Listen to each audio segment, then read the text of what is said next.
is a comic review. It is purely about the finished work and any of the actions, opinions, family pets, weird interests, terrible cooking skills, or otherwise are not taken into account. This is just about the finished work, guys. We don't need to hear about all of their weird internet search history.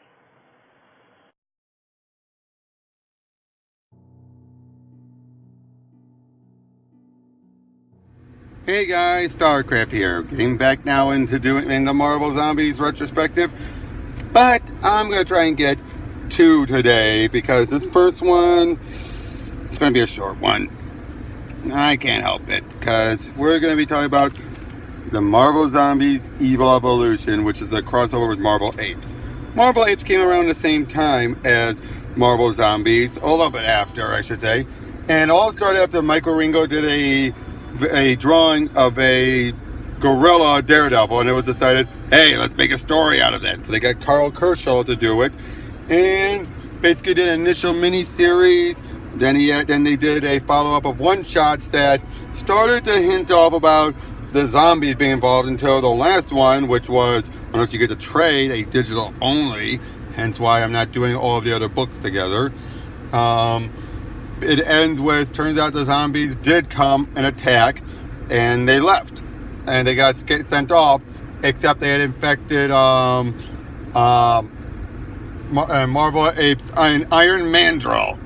Yeah, they have a bunch of weird names. The thing about the Apes universe is, it's not a good universe. They are, law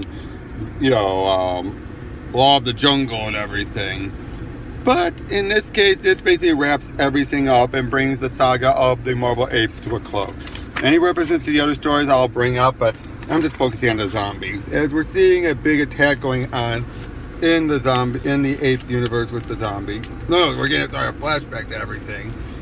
And then we basically get a little bit with the Marvel and with the zombie Fantastic Four.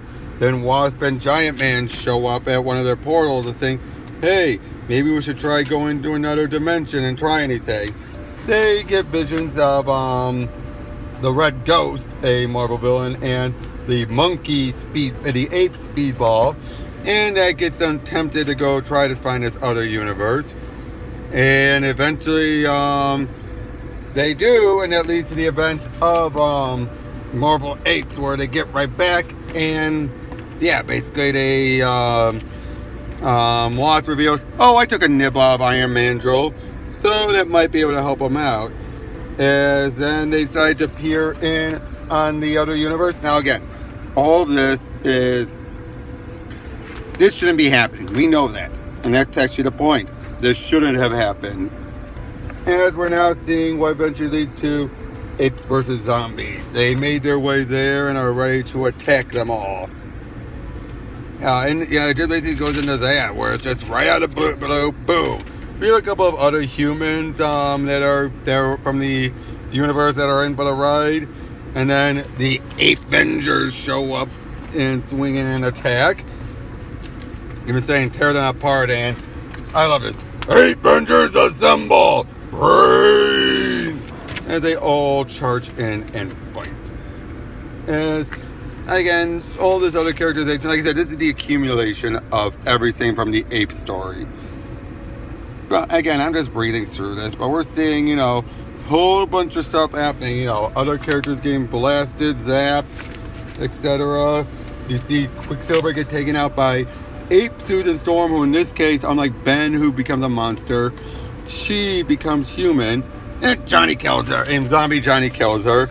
Oh jeez, eating my sister. So wrong, but so right. But again, further proof that things are a bit weird.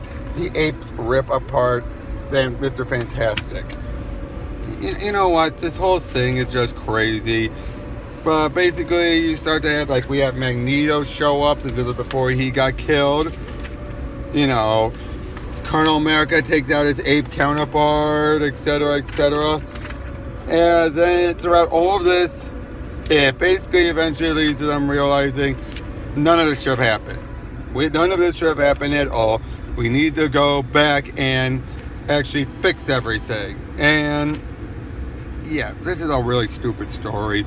Stupid fun, but still stupid nonetheless. Now, I will say this though, you do have Reed Richards' head still stretching around because he can control his veins and all that stuff, stretch those around. I kind of find that funny. And eventually, while all the fights still happening, decide to make their way over there. We even get Zombie Squirrel Girl again. I don't say again, sorry. We get Zombie Squirrel Girl for the first time. The characters are being killed off and everything. Until it was then decided someone has to go back in time and prevent the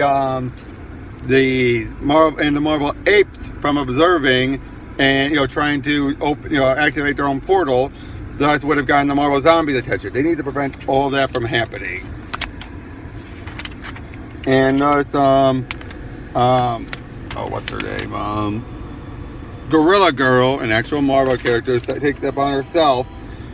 She clunks out the others, heads on in, attacks the apes, and presumed dead as she destroys the portal. Everything then starts going right back to normal. Everything's wound up. But then here's why I decided to keep this in. At the very end, they're basically wondering like, wait, I've heard talks of they start with Magneto. Wouldn't mind taking a bite out of him. Yeah, he's trying to kill us after all, out of guilt. Rumor has it he made a deal with an alternate reality. That's ha. Reed? Sorry, Sue. I've just been thinking how Magneto loves to being a martyr. Always has.